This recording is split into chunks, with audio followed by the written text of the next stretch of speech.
The Okay. problem with a debit card is that you don't have the protection that you do with the credit card. That's true. So don't let it get stolen. All right. So I am wired here. If we don't unplug me, go ahead. All right. Well, let's see. So, Tom, can people hear me all right if he's standing right there? Okay. Well, welcome everybody out in streaming land, and welcome to everyone here tonight. Let me first of all mention next week, Monday, September 18th at 7 p.m. will be our final lecture in the Interpreter Foundation Turkey Sacred Sites Tour. And it's going to be a great lecture. Gay Strathern, some insights into the development of Christianity in Asia Minor. So this is where we'll go into things like Peter, John, Paul,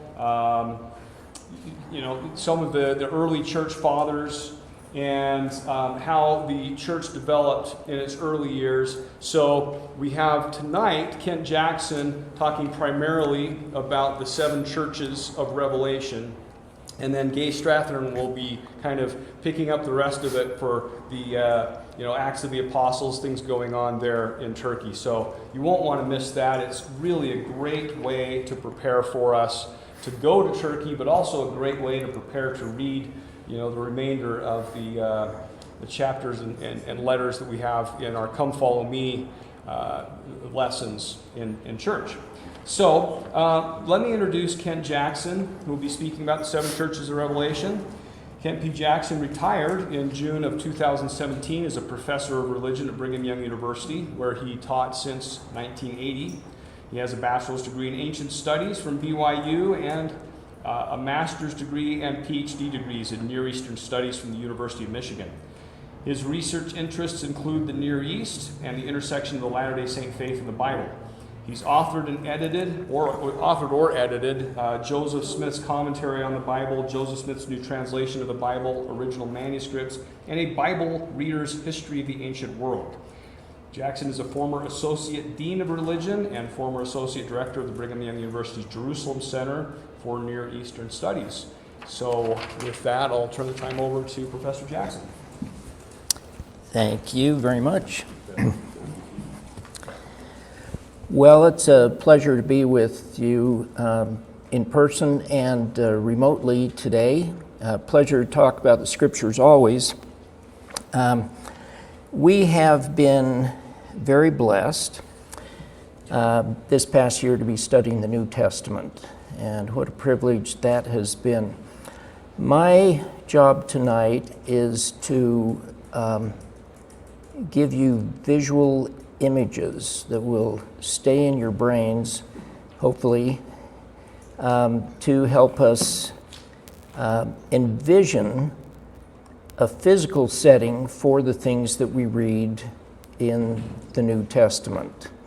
So the New Testament epistles, where we are now in our reading, were written to people in a specific period of time, in a specific place, and it will help us understand them if we are able to see those places and see similar places in our minds so that we know what life was like then.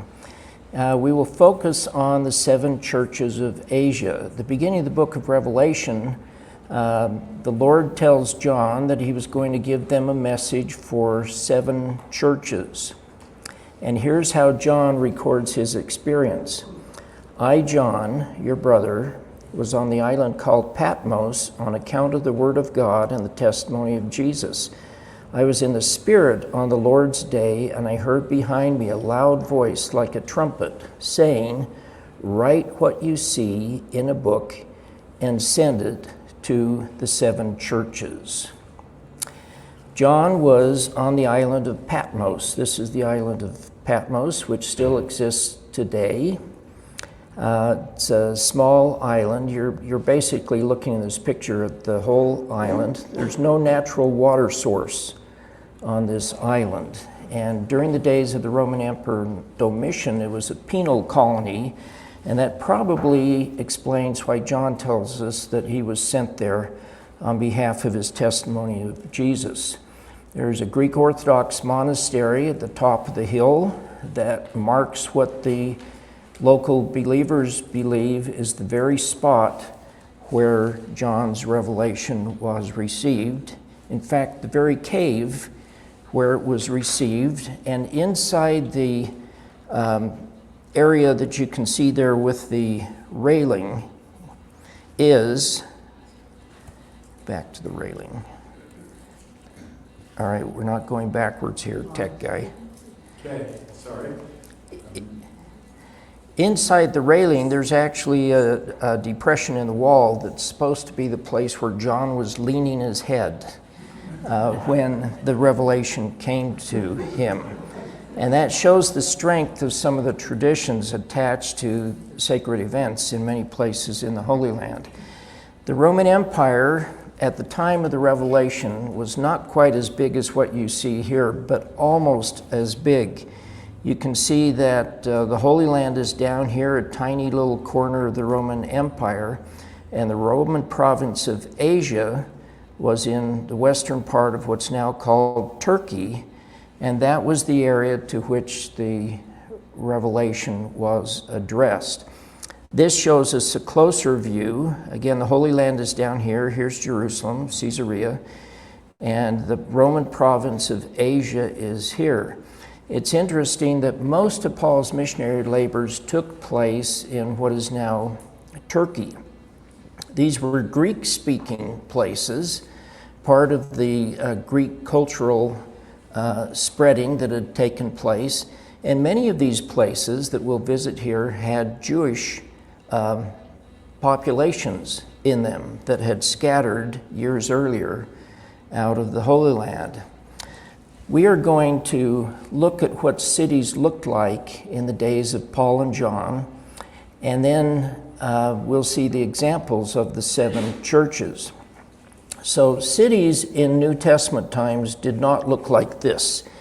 This is actually an important New Testament city, but it didn't look like this because it's not there anymore, at least above ground, though most of it is probably still underground. Nor did cities look like this. When people travel to places, scriptural sites and ancient historical sites in the Mediterranean area and the Middle East, they kind of learn to envision the world as being a big open air place. But this is not what cities looked like in the days of John and the book of Revelation. This is what it looks like today. This is what cities looked like. There were roofs everywhere. Roofs everywhere. There were buildings, there were open-air plazas, but those open-air plazas were almost always surrounded by roofs so that there was shade in the cities and protection from the rain. The roofs haven't lasted, as you can see. Streets were a big deal. In the Roman Empire, so every part of the New Testament takes place within the Roman Empire. In the Roman Empire, a responsible city would have very nicely paved streets. The major streets would be paved. This is the city of Scythopolis in what's now Israel.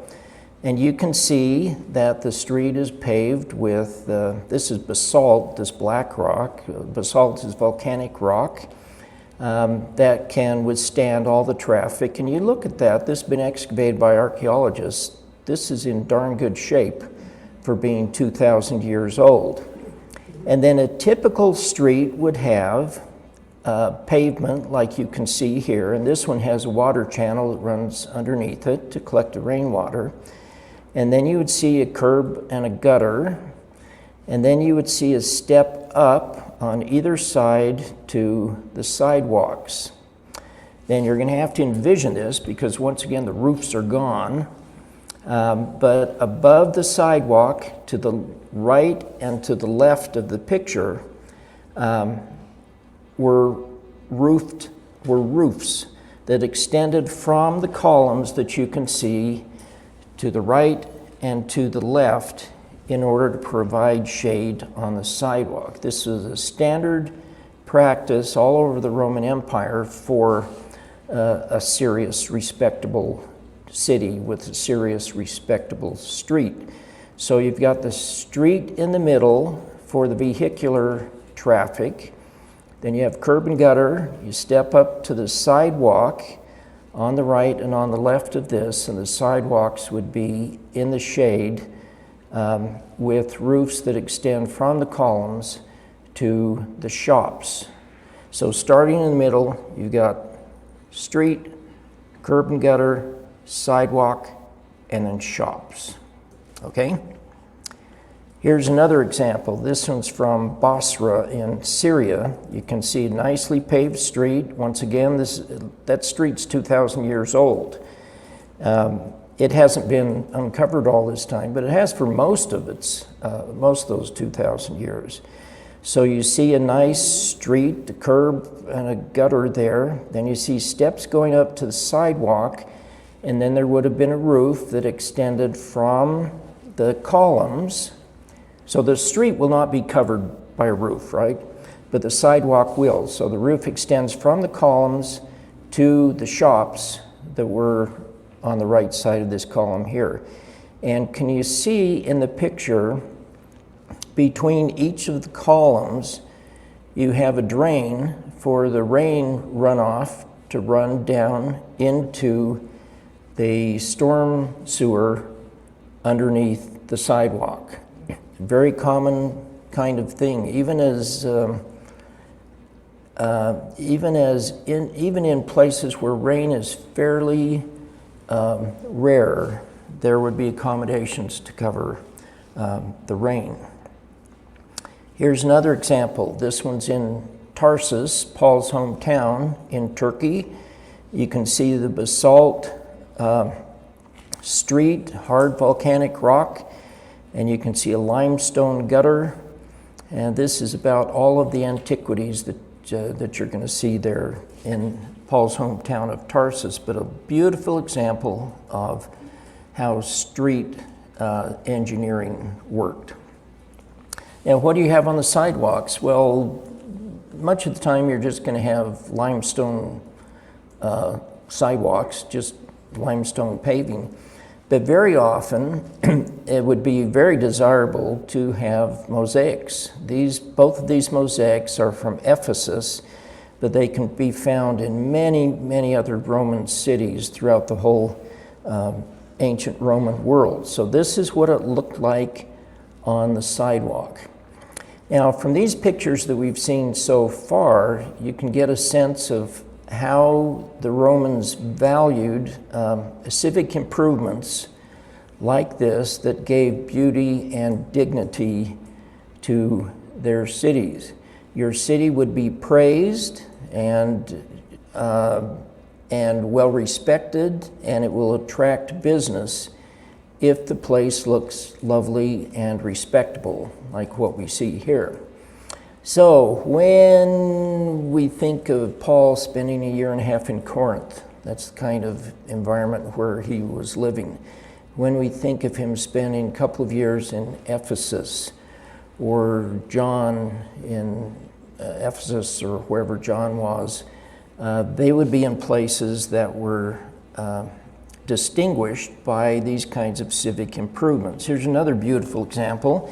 And notice how the stone, this one's in Sepphoris in Israel. Notice how the stones are placed diagonally on the street, so they're not going to trip you up too much when you're going down on your cart.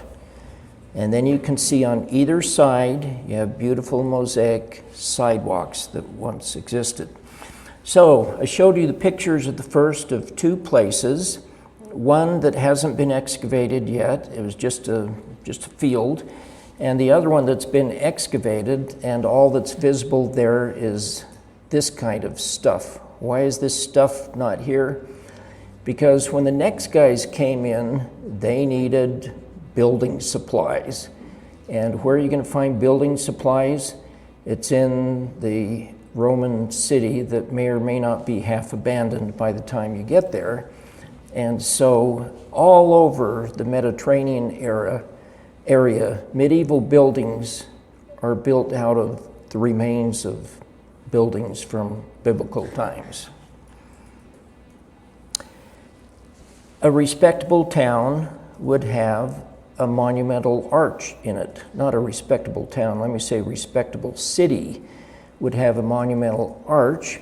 Now, during the time of the apostles in the New Testament, Rome was at peace just about everywhere inside the borders of the Roman Empire. And so they weren't building walls around cities. They were on the fringes, on the frontiers of the Roman Empire, but not in these places that we have in the New Testament.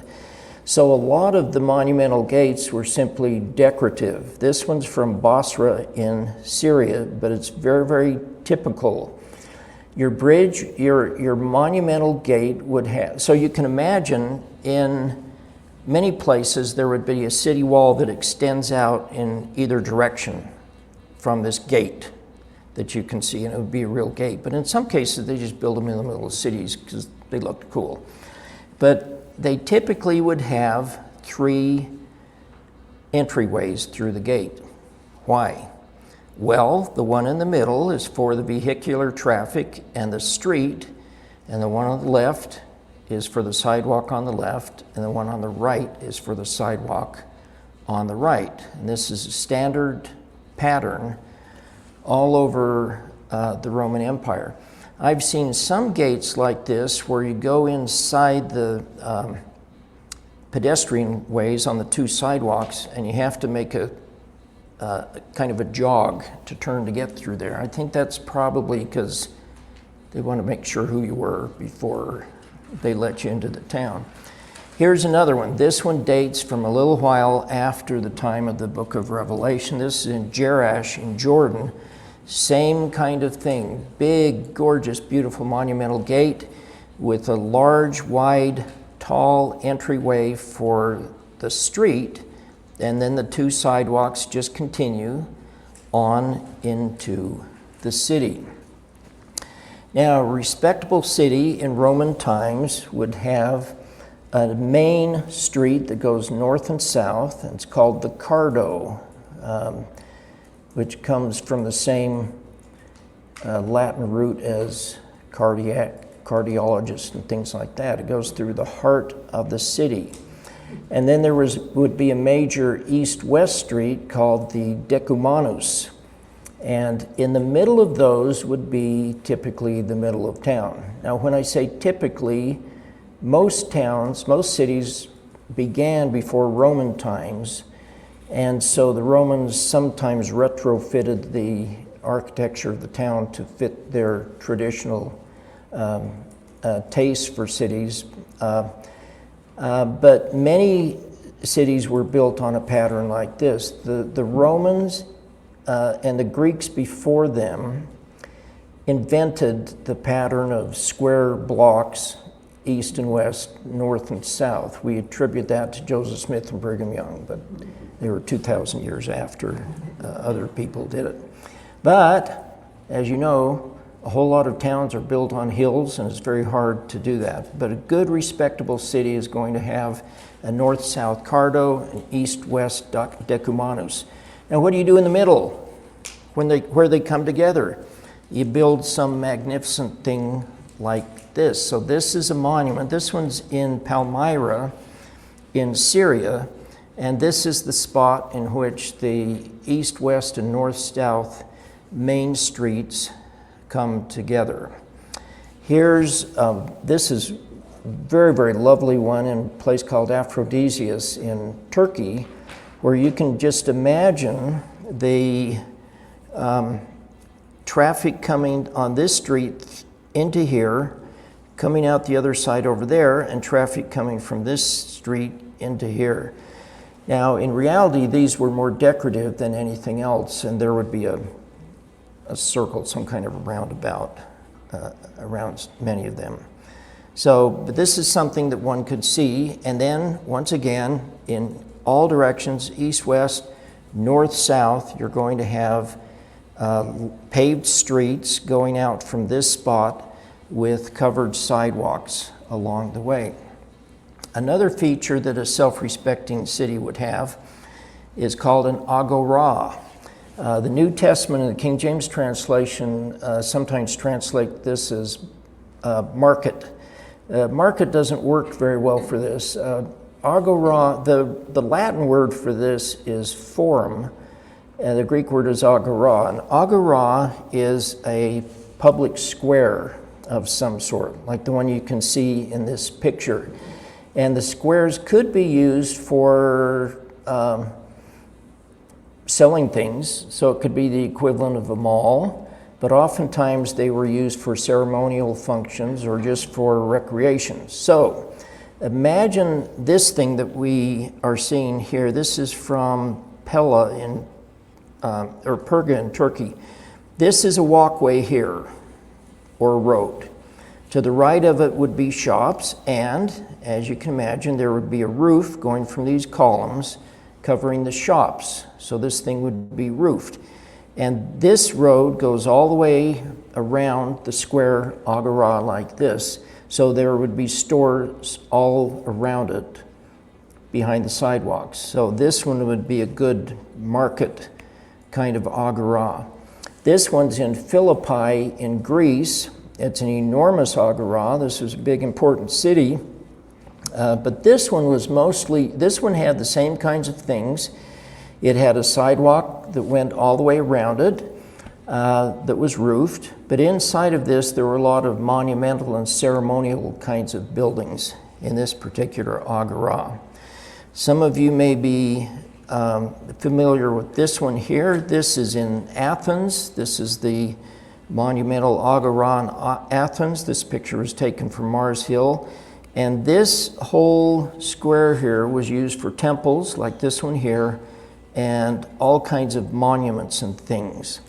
Here's another agora, also in Athens. This one was a commercial agora in Roman times, namely an open square that could be that would have a covered porch all the way around it that would be used for marketing. Now, what did houses look like? Poor people lived in poor houses. And we don't have a lot of examples of those archaeologically because they're not very interesting to excavate, apparently. And also they're made out of less durable materials.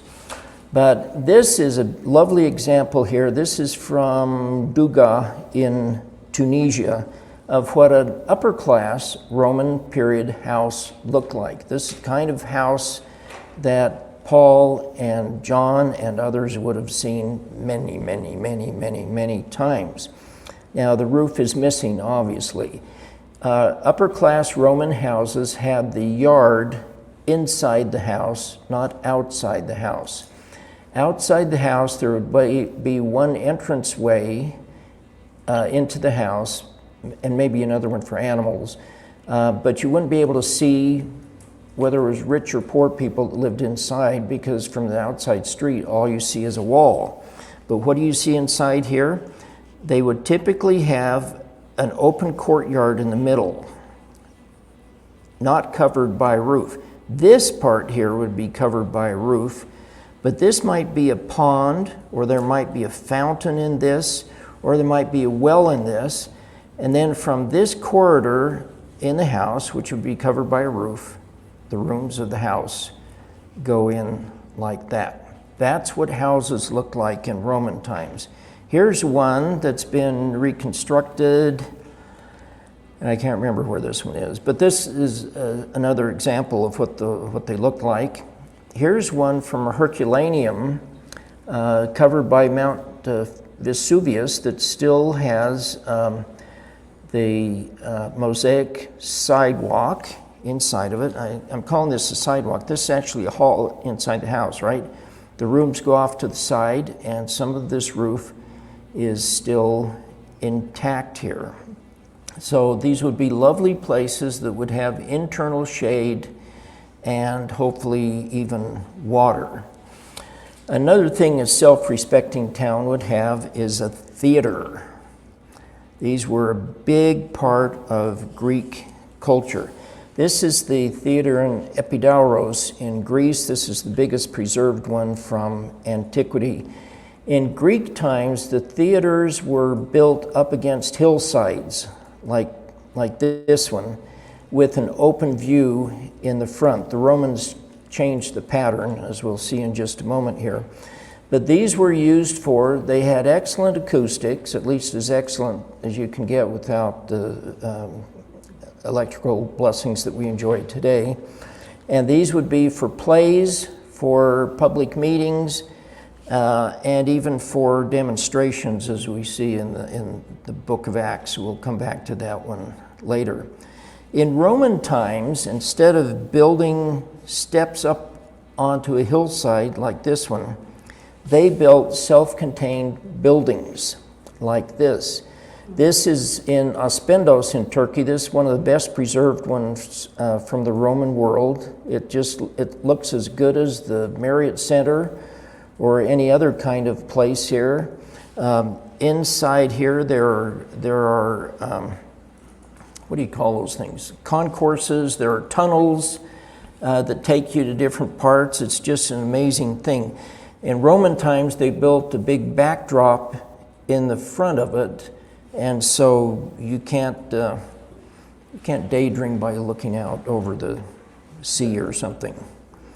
Here's another view of the same one. Here's another one. This is from Bosra in Syria. Same kind of thing, in darn good shape for being 2,000 years old. Now, if you were a really fancy city, you would have something called an amphitheater. An amphitheater is a double theater. A theater is a half circle. An amphitheater is two half circles together. Our modern word amphitheater misses the meaning of the word. And an amphitheater looks like this. So just imagine two half circles put together. They don't create a circle, it's more oblong. What do you call that? An ellipse? Oh, no, it's an oval of some sort.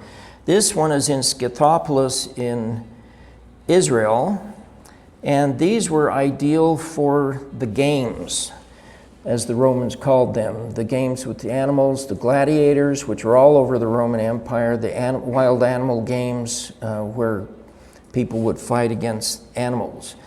This is a fairly humble one on the outskirts of the Roman Empire. This one is in El Jem in Tunisia, and you can see this is pretty darn fancy amphitheater. And the most famous amphitheater in the world is the Flavian Amphitheater in Rome that gets called the Colosseum, and that's what it was used for. In addition to that, you would have a hippodrome. Hippo means horse in Greek. A hippodrome is basically a racetrack. This gorgeously preserved one is in Aphrodisias in Turkey. You can see the seats are still there. You can imagine yourself walking into the tunnel into this and taking your seat. Everybody has a pretty good view in here. And these were for races, horse races, chariot races, and so forth. Now remember, this is before TV, before your phone, before electronic music, before any of this stuff. People were very, very much into the games and the races and things like that. This is a really big one. So this is an average size one. This is a humongous one. This is in Tyre in Lebanon. And this huge one here is in Caesarea in Israel. Now they also had temples because you've got deities, of course, that need to be worshipped. And most temples in the Roman world were based on more or less the same architectural pattern that was used beginning with the Greeks throughout the Roman Empire. This one is in Douga in Tunisia. This one is in Palmyra in Syria. You had to have temples because you needed the protection of the gods in order to preserve the well-being of your city. And in these temples, they would have altars made for offerings, and with the leftover meat in the offerings, what would they do with it? Sell it in the meat market for the Christians to get really stressed over whether they could eat meat offered that had once been offered to idols. If you were really an important city and really fortunate, you could petition the emperor to let you have a temple to Augustus and Rome. Rome and Augustus. Rome, the god, Augustus, the former emperor, now a god. And that gave your city a great deal of prestige if you were allowed to build a temple to Rome and Augustus. Another thing you would have is a bathhouse. Public bathhouses were a big deal. Some cities were built close to hot springs, but most weren't, so they had to heat the water. And since people didn't typically have bathing facilities within their own homes, they would go to the public bathhouse, and that's where people would hang out a lot. So there are a lot of bathhouses preserved with pools of hot and cold water all over the Roman Empire. And how did they heat them? Well, they built huge furnaces on the sides of the bathhouses, and they suspended the floor on these brick pylons, built the plaster floor across those so they could blast superheated air underneath the floors of the hot rooms. And in some cases, a floor like this would be covered and then water would be put on it, so you would have a heated pool. So in your bathhouse, you would have a frigidarium, which means cold room, and a caldarium, which is hot room, and you would have a tepidarium, which would be what? A lukewarm room, a tepid room. Some of these, because these were major public structures, would have gorgeous interiors. This one is from Caesarea in Palestine. And then there would be other accommodations, like public accommodations, like this one is in Aspendos in Turkey, where this is an aqueduct that led from way up here in the mountains, in the Taurus Mountains, crossed this valley, came down here. You can imagine what this looked like when it was all intact. It just must have been an engineering marvel to bring fresh water into the city. This is in Pompeii. Notice the beautifully paved street there. This is a public water source here that anybody could come and get water from. And then all over the Roman world, you can see examples of public toilets. I think this is the best preserved one that I have ever seen. This one's in Douga in Tunisia. All right, so those will give us an idea. So we're going to look at the 7 churches now and see some of these same kinds of features. So the Lord commands John, write what you see in a book and send it to the 7 churches, to Ephesus and to Smyrna and to Pergamum and to Thyatira and to Sardis and to Philadelphia and to Laodicea. So those are the 7 churches. Now notice where they are in this map. So this is the Roman province of Asia, which became, as far as we know, the center of Christianity by the end of the 1st century of Christianity. Now here they are in order: Ephesus, Smyrna, Pergamum, Thyatira, Sardis, Philadelphia, Laodicea. So you can see that they're all in a circle. Now why 7? Well, 7 often symbolically means everything. And so perhaps the thought was on the part of the Lord and his revelator is to say, what I say to 7, I say to all. But these were real branches of the church. So here's what the Lord says to Ephesus. I know your works, your toil, and your patient endurance, and how you cannot bear with those who are evil, but have tested those who call themselves apostles and are not, and found them to be false. I know you are enduring patiently and bearing up for my name's sake, and you have not grown weary. Great compliment on the part of the Lord. Evidence of apostasy in the messages to the 7 churches. Remember, therefore, from where you have fallen, repent and do the works you did at first. If not, I will come to you and remove your lampstand from its place, unless you repent. Now, Ephesus was one of the major cities in the Roman Empire. It was a gorgeous place. It's one of the best places to visit anywhere in the ancient world. Well-preserved streets. We're just going to take a quick tour through the city here. Monumental fountain.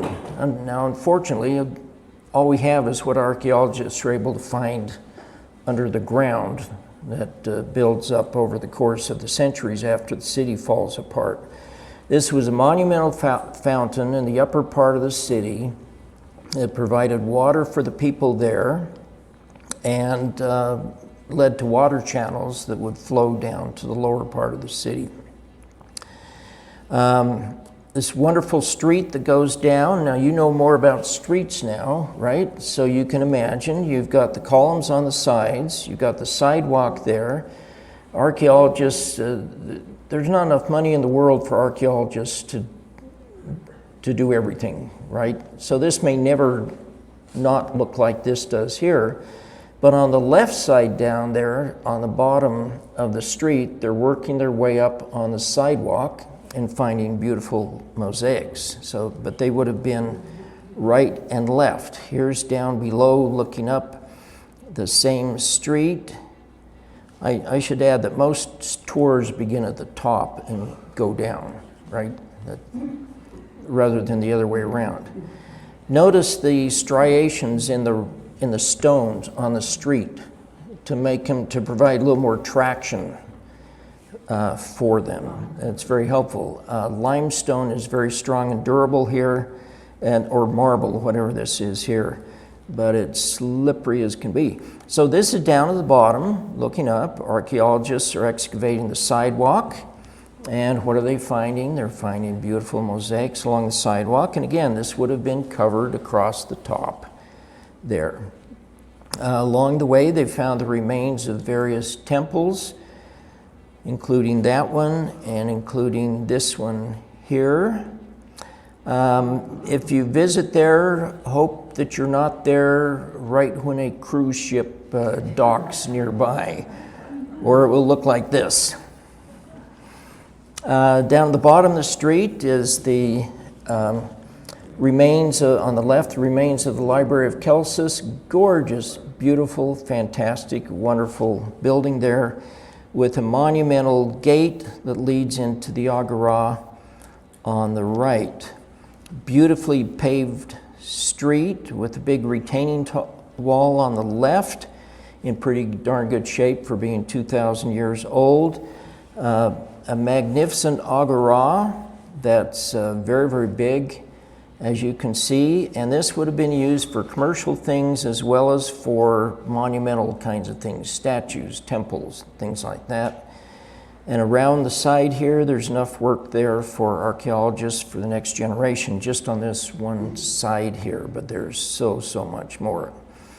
Houses. Here you see the inner courtyard of a house. You know what houses look like now, so you can imagine that these columns held up a roof that covered the walkway that went around the inside of the house, with a pool here in the middle, with the rooms going off from the walkway. The Turkey has built over the main upper-class residential section of the city. They built a roof over it so that they could preserve the frescoes and the mosaics that are there. So this is what is underneath that roof. Is your tour going to go to the terrace houses? Yes. You can see the beautiful frescoes painted on the walls. You can see the original walls. Look at this gorgeous thing. So here you've got your pool in the middle of the house with the two things at the bottom of the picture are fountains that poured the water out. You have the walkway going around and the rooms coming out of the sides. Just absolutely beautiful. Now, Ephesus was the place of the goddess Artemis. Artemis was, she was not the Greek goddess Artemis, nor was she the goddess Diana, as we have in the King James translation, but she was a local Anatolian goddess who represented nature. So on her chest, she's got lots of eggs, probably bees' eggs, and then up and down her body, she has all kinds of wild animals preserved.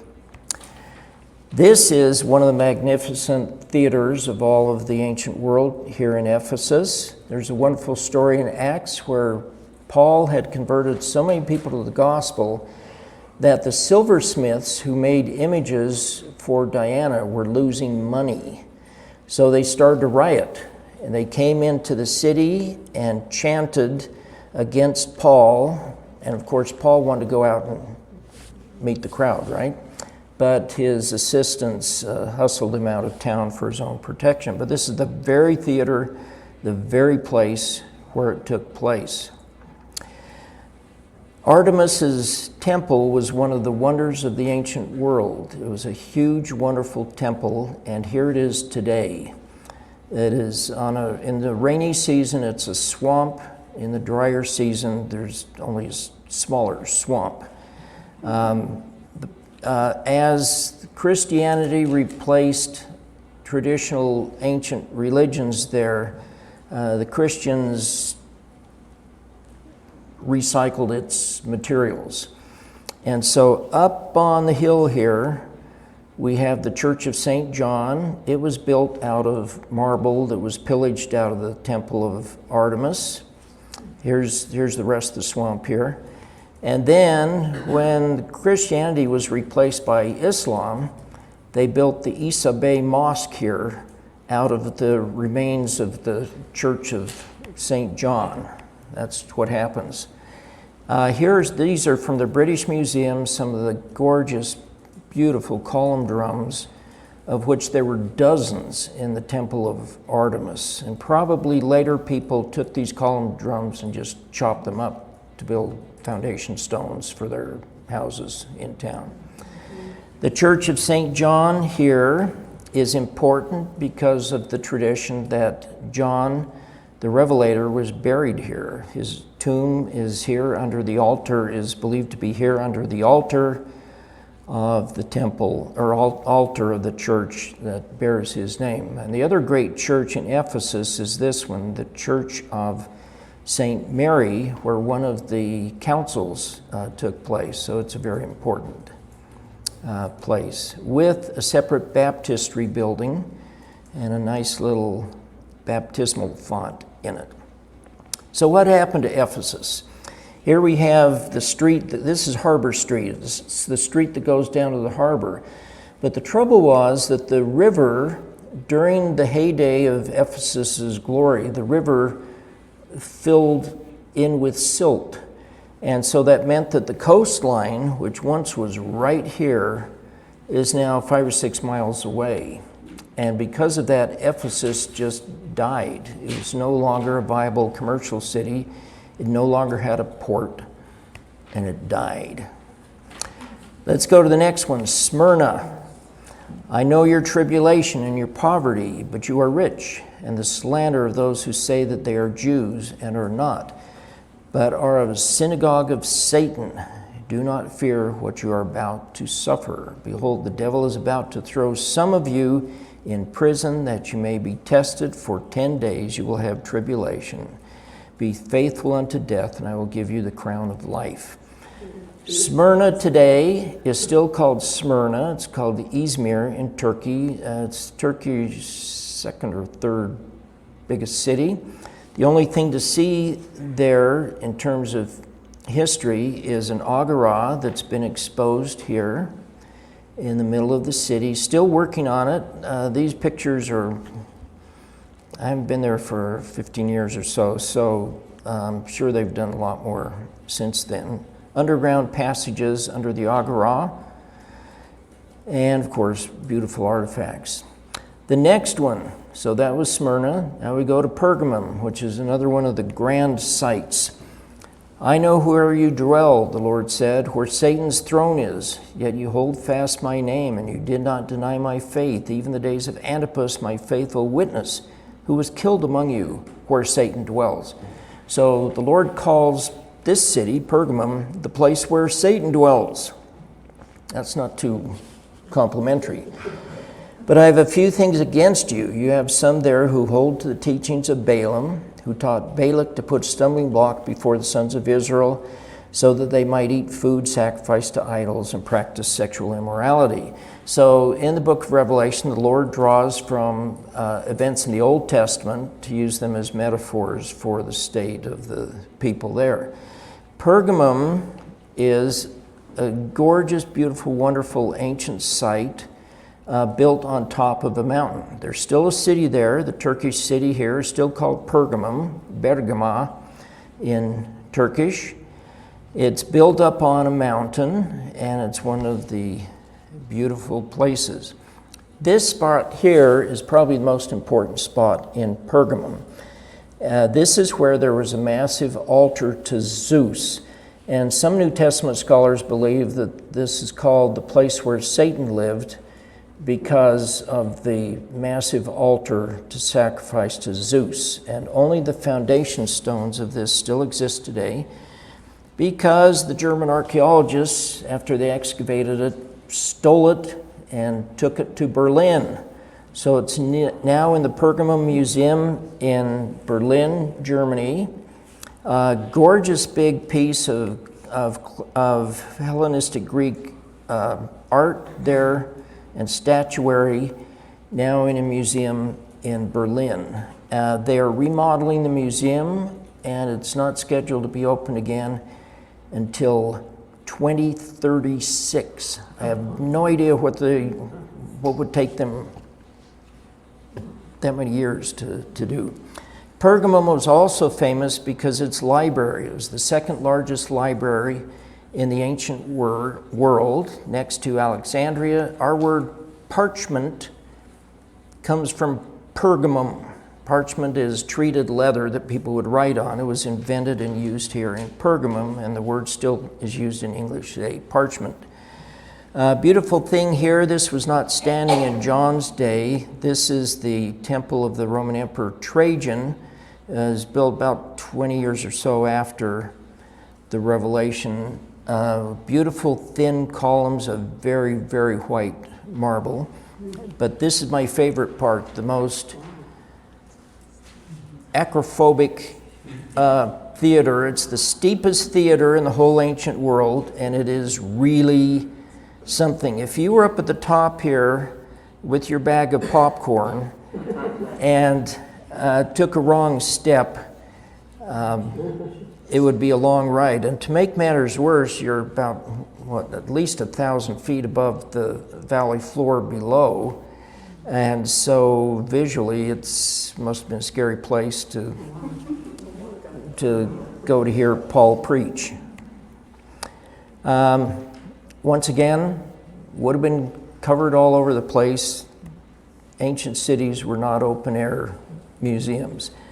Thyatira, I know your works, your love and faith and service and patient endurance, but that your latter works exceed the first. But I have this against you, that you tolerate the woman Jezebel, who calls herself. All of these are metaphors, of course, using Old Testament images for things that they're doing wrong here.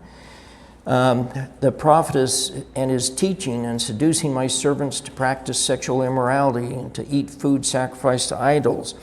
I gave her time to repent, but she refuses to repent of her sexual immorality. Behold, I will throw her into a sick bed, and those who commit adultery with her I will throw into great tribulation. All this is very strong language that the Lord uses. But the rest of you who do not hold this teaching, who have not learned what some call the deep things of Satan, To you I say, I do not lay on you any other burden, only to hold fast until I come. This is all you can say. This is in the Turkish town of Akşehir. There's a square here in the middle of town that has ruins here. Nothing has changed on this since the first time I went there in 1983, except the turtles have multiplied. They're the main attraction in that town. Our next one is Sardis. I know your works. You have the reputation of being alive, but you are dead. Not a compliment. Sardis is in a gorgeous, beautiful place here. Not much to the city itself. Here's a street, sidewalks. So a street on the right of this picture, sidewalk here, shops here like we've seen elsewhere. But this one has a gorgeously preserved Jewish synagogue. Now, what were Jews doing all over this area? They had migrated there in large groups, in some cases, in smaller groups in others. But from the period of time after the New Testament, within a couple of hundred years there, this synagogue was built, and it's a big, beautiful synagogue. Keeping the law of Moses' prohibition against making graven images, but oddly having these things that they actually took out of some Roman building and used them in their synagogue. Pretty cool. And right next door to it in Sardis is the gymnasium. A gymnasium was a regular academic institution, a college, but it was also one that included physical education as well. It's one of the loveliest buildings. But my favorite part is the Temple of Artemis, just outside of town. This beautifully built temple, never ever finished. Like so many of the ancient temples, the biggest ones, they never had enough money to finish them. This is what it looks like today. Big column drums. So our next one, so that was Sardis. Now we go to Philadelphia. I know your works. Behold, I have set before you an open door which no one is able to shut. I know that you have but little power, and yet you have kept my word and have not denied my name. So the Lord has a powerful message to them. I took this picture in 1983. It was the first time I went there. It was a Roman wall. I don't know if it's even there now. It may have been, back in those days, these things weren't very well protected. But in the town, from after the time of the apostles, we have the remains of a massive Christian basilica that was built there, showing how the Christian message caught on. And these places were strong Christian cities. This one has a minaret of a mosque in the background. Strong Christian cities all the way up into some of these, all the way up into modern times. And one neat thing that one can be seen here and is seen in other places is olive trees growing in a vineyard. Okay, you plant olive trees occasionally in a vineyard. All right, our next one is Laodicea. I know your works. You are neither cold nor hot. I would that you either cold nor hot. So because you are lukewarm and neither hot nor cold, I will spit you out of my mouth. Now, the Lord's message here doesn't say that hot is bad or good, or that cold is bad or good. I think the Lord is saying, you're lukewarm, like he says. Now, this is interesting. So we're in the middle of a valley here. This is Laodicea here, in the middle of a valley. On one side of the valley, you have Hierapolis, which is a city built on hot springs. Those of you who are going on a trip are going to spend a night there, right? Built on hot springs. And on the other side of the valley, you have Colossae, which has cold springs. And in the middle, you have Laodicea, which is lukewarm. So you've seen this. You've seen streets like this before. You know what they look like now, don't you? This is a theater built on a hillside, a Greek-style theater, and this is actually a different theater. Laodicea has 2 theaters in it, one for the Democrats and one for the Republicans, facing different directions. So what's this? A hippodrome, which means what? Racetrack. Yep, still there. Then this thing, in the middle of town, there's this big glob of construction that doesn't look like anything.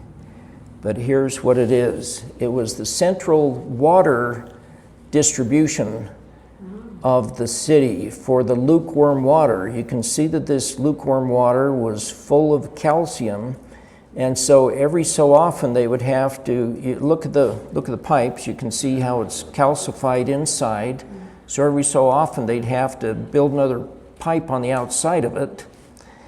And that's how it turned into this conglomerate with its lukewarm, high calcium water. Now, Colossae's nearby. Does your trip go to Colossae? Yes. Colossae, gorgeous, beautiful place. It's a tell, it's a hill here in the valley.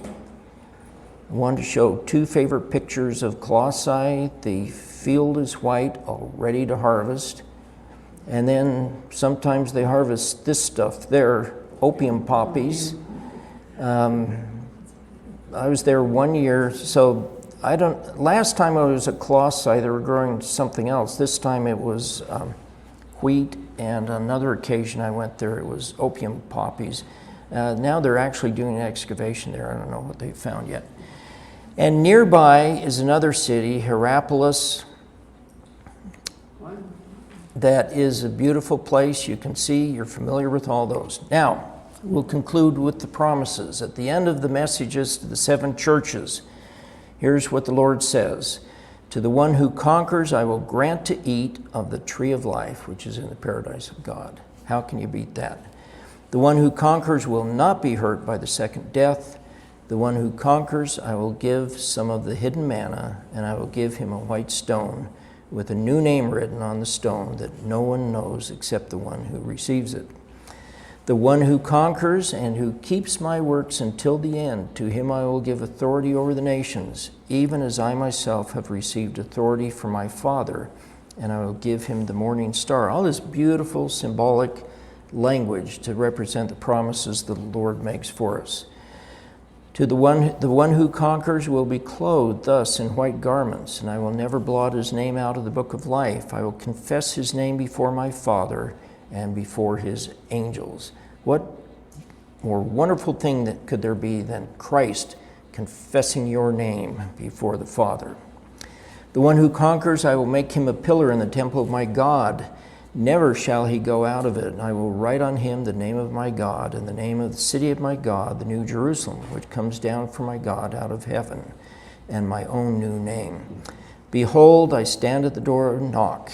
If anyone hears my voice and opens the door, I will come into him and eat with him and he with me. The one who conquers, I will grant him to sit with me on my throne, as I also conquered and sat down with my Father on his throne. And it would be my prayer that we conquer, that we endure, as the Lord has challenged us to do, so that we can receive these promises. In the name of Jesus Christ, amen. Amen. Do you have any questions? You have one on the internet. So, Kent, when you answer questions, remember to repeat the question so that people on the internet will know what was asked. You want to do the one on the internet? What were the roofs made of? Slide 16. Yeah. I can get you there if you want. No. Okay. Because we're missing roofs everywhere. The roofs were made out of ceramic clay. And so they were baked clay. And because of that, if they're exposed to enough crushing and earthquakes and crashing and water, they just turn into chunks of clay. So that's what the roofs were made out of. Tile. I didn't include the word tiles. Some of those tiles still exist and can be seen, but you can imagine how many tiles about this big it took to roof the Roman Empire. Quite a few. Other questions? Lot of slaves. It seems in so many of the pictures you showed us, there's these very, very old ruins and then juxtaposed against just very modern buildings. And I'm wondering if there's, some seemed in remote places and others just right up next against a modern city. I don't know if the city's encroaching on these old places Okay. or if they're receding away from them. And if there's a attempt at preserving the spaces, or if people just are like, this is where we live now. We have this place now, we're building on it. So the question has to do with the modern cities up against the ancient ruins. The Turks were, so the Turks converted to Islam in the 900s. In the 1000s, they moved into what we now call Turkey, 10 and 1100s. And by the end of the 1100s, they were everywhere in what's now Turkey. And the Turks generally didn't go destroy cities. I don't know if they ever destroyed cities. What they would do is build a Turkish city next to the city. And in due time, the local Greek-speaking population there in many places would become Turkified, but not entirely. There were Greek speakers in Turkey all the way up into the 1900s when they were kicked out after World War I. There were hundreds of thousands of Greek-speaking people still there. So the Turks would often build their new cities adjacent to the local cities there. And as the economic shifts took place, or the people decided they want a better job in the Turkish city, a lot of these older Greek cities would just wither away, and their materials would be used for building materials for the next town. And about half the places that we talked about today still have the same names today that they did 2,000 years ago. And so in some of the big modern cities that I showed you, they actually, the government went in and removed the modern city so that they could excavate a little bit of ancient city there. So you have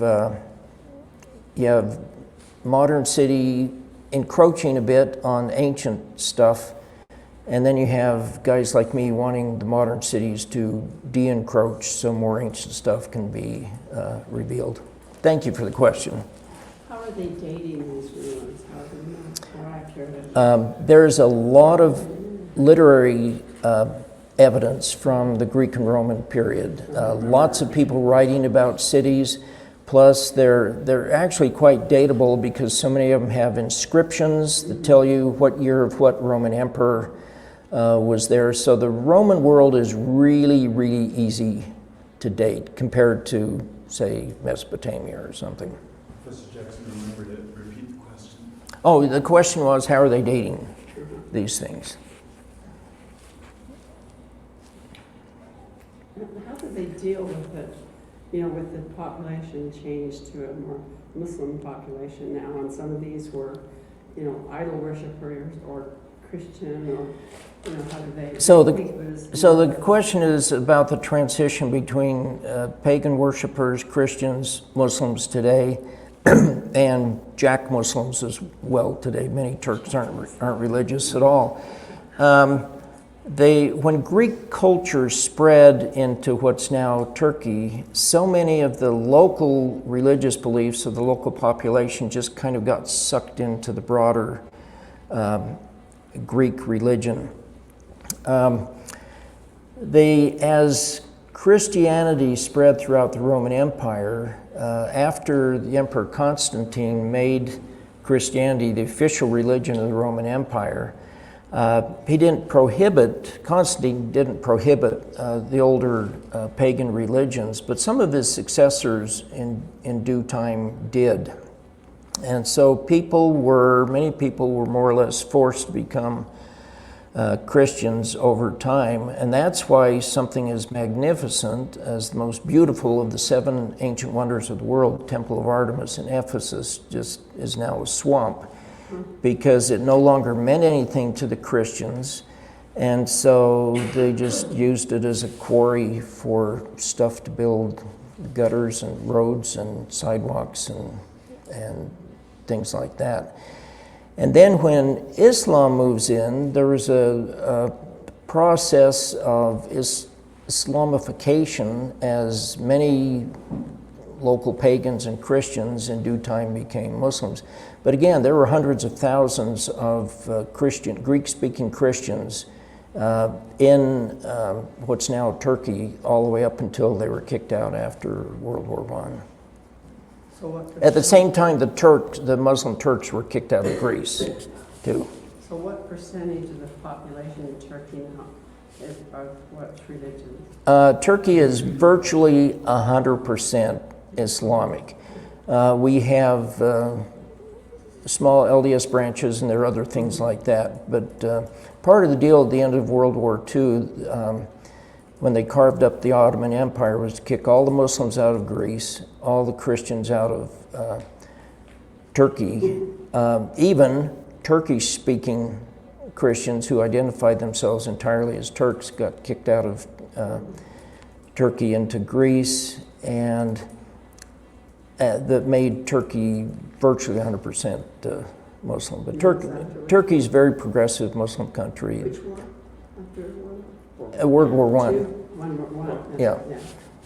Just curious about those stone monuments that ended up in Berlin. Was that during the Nazi rise? No. So the question is, how did the altar of Zeus end up in Berlin? No, it was sometime in the 19th century. I don't know what the date. So it was before the time of the Nazis. And of course, now there's a great deal of stress between European museums and the countries from whence they got all their best stuff. All right, well, please join me in thanking Professor Jackson. Thank you. I realize I made you miss Monday Night Football tonight. Are we off the... Okay, well, I was just going to say, if you want to stick around for a minute too, Susan's here.